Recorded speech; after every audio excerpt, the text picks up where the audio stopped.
नमस्कार, स्वागत है आप सभी का सीएनबीसी आवाज पर। आज एक्सपायरी का दिन और भारतीय बाजार में 17,800 के ऊपर का ट्रेड जमता हुआ दिखाई दे रहा है। 65 अंकों की बढ़त पर निफ्टी है और निफ्टी बैंक में जोश अच्छा, 130 अंकों का इजाफा। लेकिन मिड कैप्स दरअसल कर रहे हैं आउट परफॉर्म आज, करीब 200 पॉइंट का इजाफा। तो अगर आप एडवांस डिक्लाइन रेशियो देखेंगे, तेजी के ट्रेड ज्यादा हैं, 2:1 का रेशियो बनता हुआ दिखाई दे रहा है। मूड खरीदारी का अच्छा बना है। आज ऑफ कोर्स मार्केट ज्यादा रिएक्ट कर रहा है नतीजों पर। बजाज फिनसर्व के नंबर्स देखकर वहां पर तेजी, बजाज फिनसर्व के नतीजे आएंगे और ये स्टॉक 2% ऊपर है फाइनेंस के नंबर्स देखकर। तो बजाज फिनसर्व और फाइनेंस दोनों में तेजी। एसबीआई लाइफ बेहतर प्रदर्शन, 1.5% का इजाफा। इनफैक्ट एचडीएफसी लाइफ के सामने तो एसबीआई लाइफ का नंबर ज्यादा बेहतर दिख रहा था, इसीलिए इस स्टॉक में खरीदारी। एचडीएफसी लाइफ थोड़ा सा करेक्ट होता हुआ दिखाई दे रहा है। आज आईटीसी फिर नई ऊंचाई पर 416 के लेवल्स के साथ 1% ऊपर ट्रेड कर रहा है। एचयूएल नतीजों से पहले थोड़ा सा नरम है। ग्रासिम, एसबीआई जैसे काउंटर्स में हमने देखा है कुछ मुनाफा वसूली। लेकिन एल&टी टेक सर्विसेज नतीजों के बाद 6% ऊपर। सिटी यूनियन बैंक, एन कामकोडी को एक्सटेंशन मिल रहा है अगले 3 सालों का, 5% ऊपर। सिंजीन अच्छे नंबर्स, 3% ऊपर। और साथ ही एलटीआई माइंट्री आज नतीजे आएंगे और वहां पर भी तेजी बनती दिखाई दे रही है। तो ये कुछ काउंटर्स हैं। कैश मार्केट का एक ट्रेड आपके लिए पेश करते हैं, वो है रेमंड। आज शाम को of course press conference, detail आएंगे। एक स्ट्रेटेजिक स्टेक सेल हो सकता है और खबरें ये कह रही हैं कि दरअसल कंपनी अपना जो कंज्यूमर केयर का बिजनेस है वो बेचती हुई दिखाई देगी। स्टॉक आपके सामने 7% ऊपर था इंट्राडे में, अब फिलहाल 5% के गेन्स देखने को मिल रहे हैं। चलिए, ये है अब तक की स्थिति। अब हमारे जानकारों के रिटर्न्स पहले आपकी स्क्रीन पर लेकर आते हैं और हमारे साथ जो मुकाबले में हैं रुचित जैन, रत्नेश गोयल और समित चौहान, उनके रिटर्न्स देखिएगा। रत्नेश 25% के रिटर्न्स पर, उनको कड़ी टक्कर देने की तैयारी समित करने 21% के रिटर्न्स के साथ, और रुचित के हो गए हैं अब 6% के रिटर्न्स। अब यानी कि कल 3:30 बजे तक, कल और आज में काफी बदलाव हुआ है मार्केट ओपनिंग के बाद, तो अपडेट करेंगे तो और भी आपको चाल बदली हुई दिखाई देगी। लेकिन हमारे जानकारों की रणनीति क्या है आज एक्सपायरी के दिन, पहले वो समझ लेते हैं। समित 17,800 के ऊपर कंफर्टेबल, बताइए आज के लिए तेजी का ही रुख कायम रहेगा दिन भर? यस, देखिए in fact start of the week भी हमने मंडे को शुरुआत की थी, एक स्लम्बर फेज जो प्रीवियस वीक में हमने देखा था वो कहीं ना कहीं हम खत्म होते हुए देख रहे थे, और 17,600 का ये मंथली के लिए काफी एक स्ट्रॉन्ग सैक्रोसैंक्ट सपोर्ट बन चुका था। तो ऑब्वियसली द टेक्सचर पॉजिटिव था। स्टॉक स्पेसिफिक काफी ज्यादा रुझान हो रहे, थीमेटिक मूव जो हम बोलते आ रहे हैं। अगर हम देखें recently pharma stock, start of the week railway stocks, कल भी हमने देखा था गुजरात स्टेट ओन जो पीएसयूज थे उसमें अच्छा बस था। तो कोई ना कोई थीम यहाँ पे प्ले आउट हो रही है, उस पर ही फोकस रख रहा है। कैश सेगमेंट के स्टॉक्स अभी भी आउट परफॉर्म कर रहे हैं। इंडेक्सेस की बात करें तो हमें अभी भी नहीं लगता कि 1-2 दिनों में आपको कुछ ऐसा बड़ा मूव मिलेगा, बट बहुत जल्दी 18,000 का लेवल निफ्टी सरपास कर सकता है। एक्सपायरी पर्सपेक्टिव से 17,900 स्ट्रॉन्ग रेजिस्टेंस है और नीचे की तरफ 17,700, तो ये रेंज में ही आज एक्सपायरी होने की पॉसिबिलिटी काफी ज्यादा है। तो 17,900 ऊपर की तरफ और रेजिस्टेंस आता हुआ। अच्छा, इस बीच आरबीआई गवर्नर शक्तिकांता दास फाइनेंशियल रेजिलियंस कॉन्फ्रेंस में बोल रहे हैं, वहां पर एक बार सुन लेते हैं। Comes out clearly in our recent stress test results. The gross NPA ratio, that is the gross non-performing asset ratio for the scheduled commercial banks in India, was 4.41% at the end of December 2022, down from 5.8% on March 31st, 2022, and 7.3% as on March 31st, 2021. The CRAR at 16.1% at the end of December 22 is also much above the minimum regulatory requirement. Macro stress tests for credit risk indicate that scheduled commercial banks would be able to comply with the minimum capital requirements even under severe stress situations.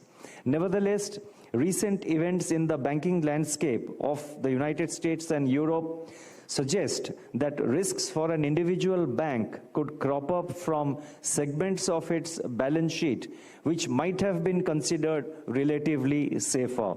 Hence, we expect the management and board of directors of each bank to continually assess the financial risks and focus on building up adequate capital and liquidity buffers even beyond the minimum regulatory requirements. And this is required for continued resilience and sustainable growth of individual banks and financial entities. Now, turning to operational resilience, let me say that operational resilience would mean that a bank should be able to deliver critical services even in face of disruptions. Cyber risks and possible cyber attacks are on top of the list so far as such disruptions are concerned. Cyber risk has been identified as the foremost in top 10 operational risks for 2023 based on a global survey of financial institutions. The Bank for International Settlements, that is BIS, while revising the principles for sound management of operational risks in 2021, introduced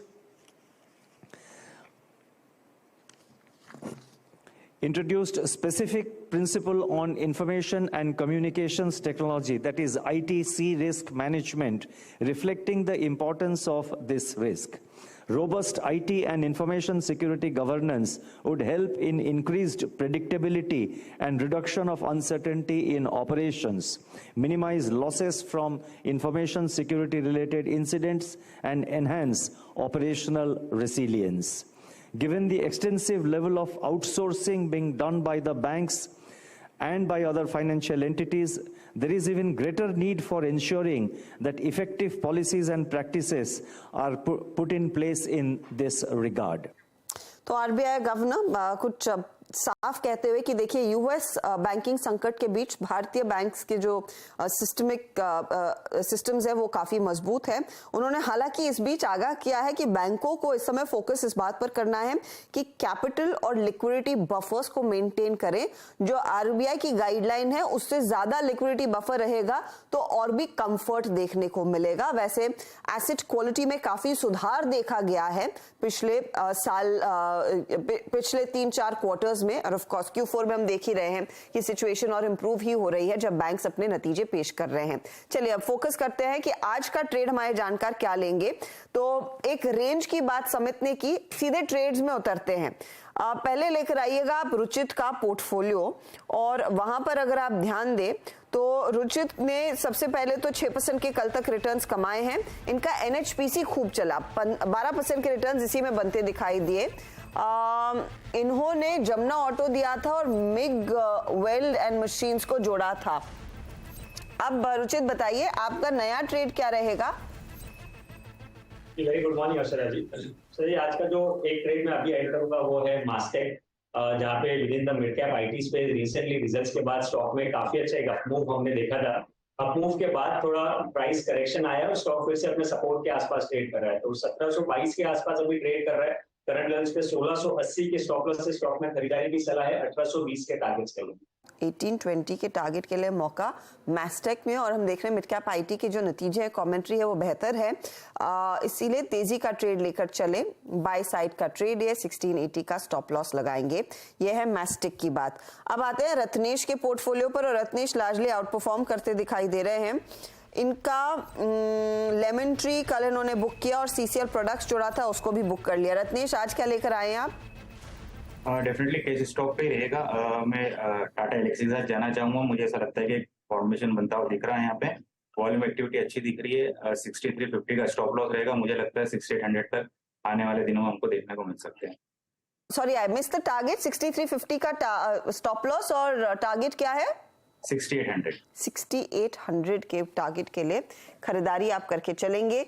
Tata Alexei समित का trade SJVN एक superhit trade साबित हुआ। त्रिवेणी turbine superhit trade साबित हुआ। Philips carbon black को hold कर रहे हैं। समित आपके रेडार पर भी कोई मिड कैप आईटी है क्या? कोइंसिडेंटली टाटा एलेक्सी था जो ऑलरेडी कवर हो चुका है। Okay. तो आई गेस अभी यहाँ पे मैं मिड कैप आईटी नहीं, दूसरा स्टॉक जो हमने already start of the week introduce किया हुआ था BSE limited.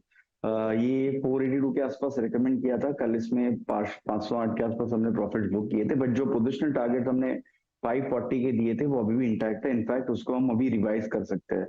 So current level पे हम बीएससी बाय करने की सलाह देंगे, जिसमें काफी एक स्ट्रॉन्ग इंटेंसिटी का ब्रेकआउट 3 दिनों पहले कंफर्म हुआ है। वॉल्यूम एक्टिविटी अगर 3 दिनों की अगर हम देखें तो लास्ट 1 से 2 महीने की जो औसत वॉल्यूम है उसके लगभग 5 to 8 टाइम्स वॉल्यूम्स लास्ट 3 दिनों में हुए हैं। तो हमें लगता है कि ये मूव और एक्सटेंड होगी और 200 डे एवरेज जहाँ पे 563 के आसपास प्लेस्ड है, ये प्रॉब्ली 2-3 दिनों में वहां तक जा सकता है। तो इसलिए BSc limited with target of 563 current level पे हम रेकमेंड करेंगे। स्टॉप लॉस यहाँ पे 498 का होगा। तो बीएससी हो रहा है री इंट्रोड्यूस, आज फिर 4% ऊपर है। 563 का टारगेट अब लेकर चले और 498 का स्टॉप लॉस लगाइएगा। ये फिलहाल रहा है समित की बाय साइड का ट्रेड। वैसे समित भी उसी डायरेक्शन में जा रहे थे, मिड कैप आईटी का जोश जो कैच किया है रत्नेश और रुचित ने। कुछ और स्टॉक्स, एक स्टॉक तो आप दे सकते हैं समित और रत्नेश, और मेरे ख्याल में एक और स्टॉक रुचित की तरफ से आएगा। लेकिन इस बीच कैन फिन होम्स आपकी स्क्रीन पर लेकर आएंगे। चौथी तिमाही के नतीजे आ गए और कई ऐसी कंपनियां हैं जिनके नंबर्स पर हम आज रिएक्ट कर रहे हैं। एक बार शेयर भी दिखा दीजिएगा साथ में। ब्याज से आय में मैं देख रही हूँ 10% का इजाफा, मुनाफा 35% बढ़ता हुआ दिखाई दे रहा है, तो नंबर्स में कोई दिक्कत नहीं है।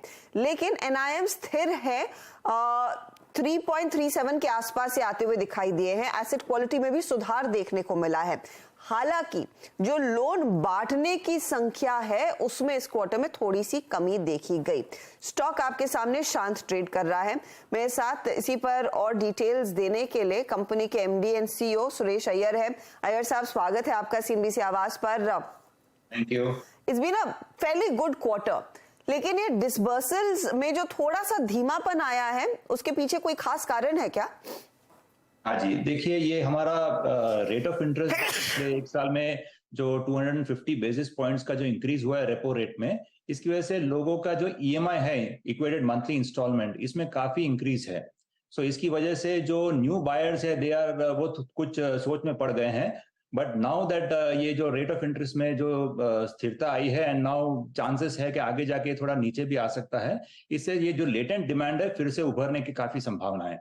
सो ये आगे वाले साल में हम ये सोच सकते हैं कि ये स्टॉक मतलब ये डिमांड जो है इंप्रूव होगा और हमारे डिसबर्समेंट भी पिकअप हो जाएंगे। But how soon will the corner turn mister Iyer, आपका आकलन क्या है? क्योंकि अभी भी मार्केट में चर्चा है कि शायद एक और रेट हाइक देखने को मिलेगा, unless of course the RBI correction से पहले या फिर जो गिरावट से पहले, रेट्स में कमी से पहले। कितनी जल्दी आपको लग रहा है ये पिकअप आता हुआ दिखाई देगा डिमांड में?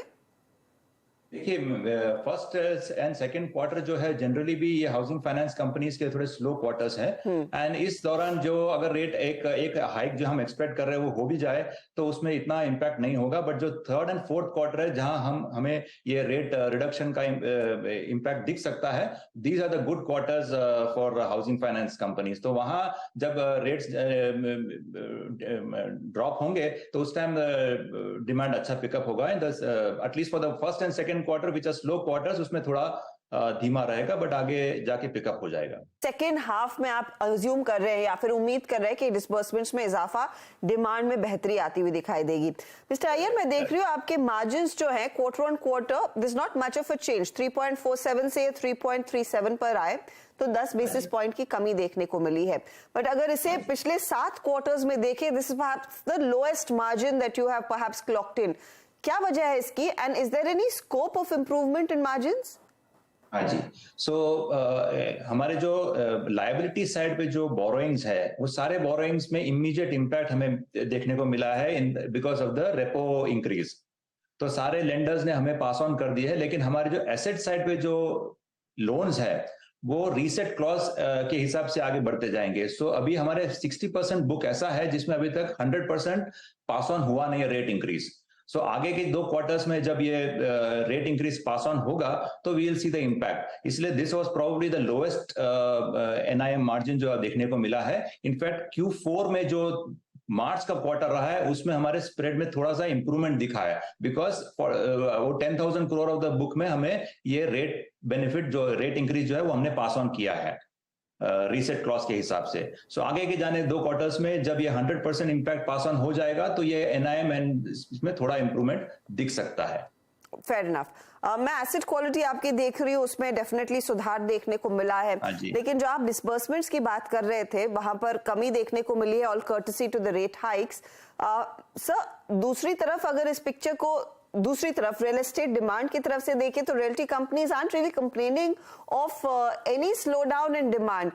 उसके बावजूद ये डिसबर्समेंट्स में कमी क्यों? क्या कुछ ऐसे स्पेसिफिक मार्केट्स हैं जहां पर आपको देखने को मिला है कि डिमांड कुछ कम हुई है, या फिर लोगों ने वो डिसीजन टाला है?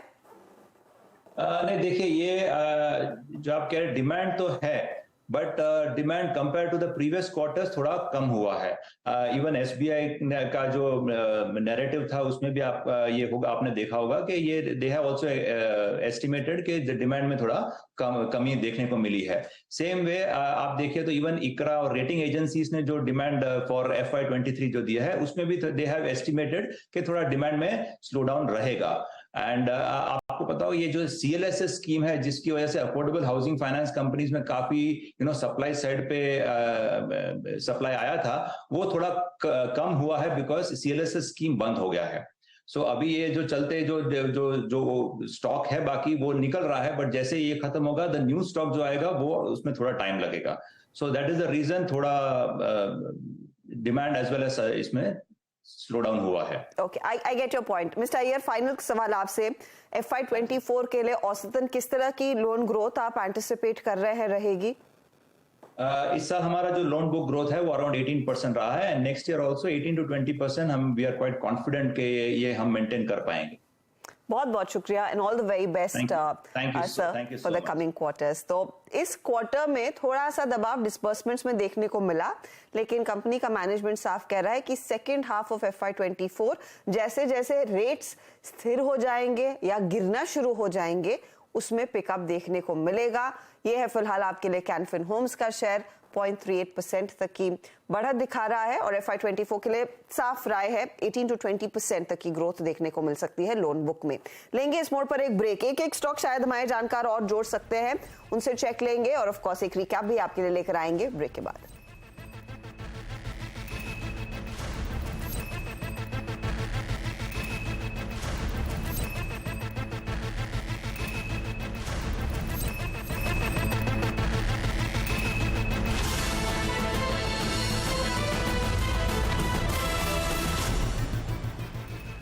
Mongia Steel presents Majboot Stocks of the Day.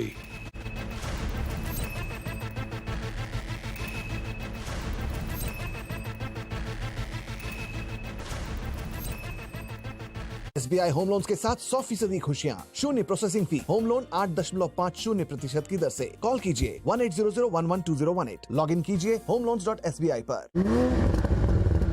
कमाल की कार है सर। कमाल की कार के लिए कमाल का पेट्रोल भी चाहिए, एकदम टॉप का, जो हमारे इंडिया में मिलता कहाँ है। अरे सर, प्रीमियम कार्स के लिए इंडियन ऑयल ने बनाया है 100 ऑक्टेन वाला देश का सबसे premium petrol XP 100। Indian oil, पहले इंडियन फिर ऑयल। हमारी प्रार्थना होगी स्वीकार। Z-Block Premium अगरबत्ती and धूप, official prayer partner, Delhi Capitals। Local cooler ने निकाल दिया ना पसीना, ले आए CFD टेक्नोलॉजी वाला सिम्फनी एयर कूलर जो दे पूरी कूलिंग पूरे सीजन। गैलेंट एडवांस TMT सरिया, इसकी ताकत बने घर की ढाल और इसकी फ्लेक्सिबिलिटी रखे घर को सॉलिड सालों साल। गैलेंट एडवांस TMT सरिया, निर्माण का रियल हीरो। कैसे करते हैं ट्रेड? ट्राई 5 पैसा। ऑर्डर छोटा हो या बड़ा या कार्ट में पड़ा, कोई वैल्यू या सेगमेंट या कोई भी टाइप, ब्रोकरेज को लेकर अब नो मोर है। और सुन, 2 लाख के स्टॉक्स या 2000, इन्वेस्ट मर्जी से करो यार। ना लगे कैलकुलेटर, ना लगेगा पेन, अल्ट्रा ट्रेडर पैक से होगा ब्रोकरेज सिर्फ ₹10। कमीशन की टेंशन छोड़ो, 5 पैसा से रिश्ता जोड़ो। विद 5 पैसास अल्ट्रा ट्रेडर पैक, ब्रोकरेज होगी सिर्फ ₹10 फ्लैट। Beat that. ऐसे करते हैं ट्रेड। सोच मत छोटे, इंस्टॉल मार। Investment in securities market are subject to market risk. Read all related documents carefully before investing. क्या कर रहे हो? घर को घर रहने दे, गोडाउन मत बना। ये देख, स्टोर करवाया Agarwal packers and movers limited. 9300 पर फोन कर, स्टोर कर। Let's you and me step out and see how blue the sky, how tall the trees. Cause forever. Skoda brings you Kushaq and Slavia, India's safest family cars.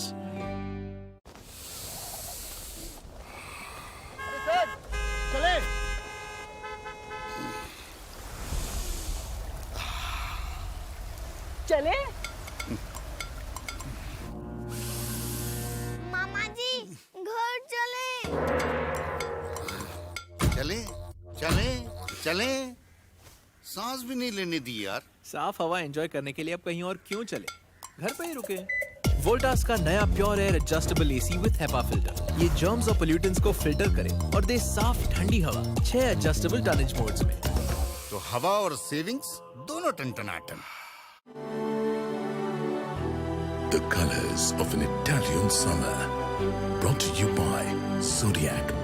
Finest quality clothing. भारतीय अर्थव्यवस्था और रोजगार के अवसर में MSME के योगदान पर खास चर्चा और जानिए देश भर से आए वो कौन-कौन से MSMEs हैं जिन्होंने जीता सर्वश्रेष्ठ होने का खिताब। Symphony presents Thinkers of Tomorrow grand finale in partnership with News 18 network, सिर्फ CNBC आवाज पर।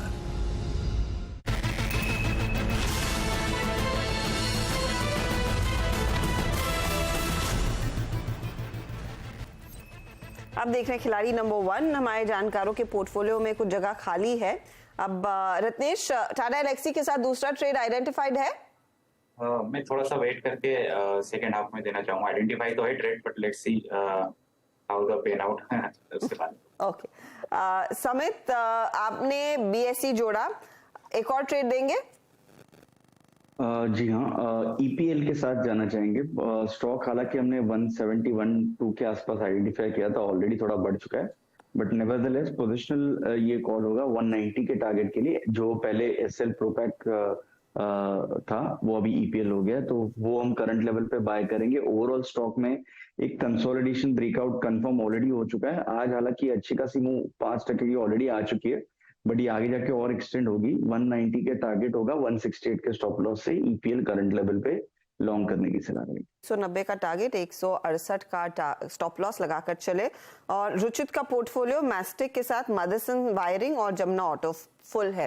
तो एक एक करके आपको रिटर्न्स दिखा देते हैं हमारे जानकारों ने जो ट्रेड्स ऐड किए। पहला पोर्टफोलियो प्लीज लेकर आइएगा।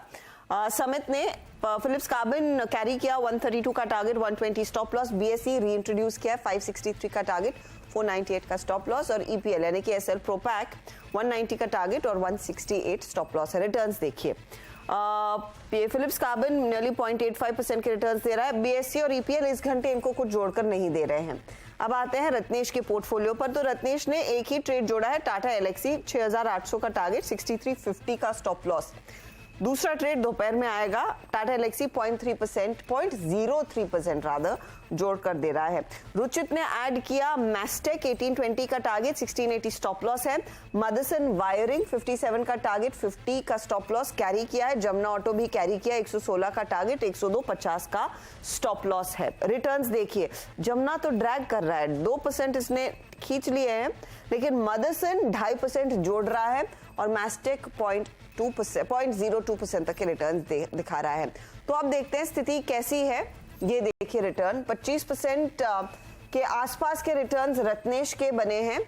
समित के रिटर्न्स हो गए हैं 22.74% के, और रुचित जो 6% के रिटर्न्स कल 3:30 बजे तक दिखा रहे थे, वो आ गए हैं 15% के रिटर्न्स के करीब। ये है आपके लिए ताज़ा तस्वीर खिलाड़ी नंबर 1 की। दोपहर में एक और ट्रेड आएगा रत्नेश की तरफ से। कोई भी चेंजेस होंगे हमारे जानकारों के पोर्टफोलियो में तो उसकी खबर आपको हम देंगे CNBC आवाज के चैनल पर और हमारे सोशल मीडिया हैंडल्स पर भी।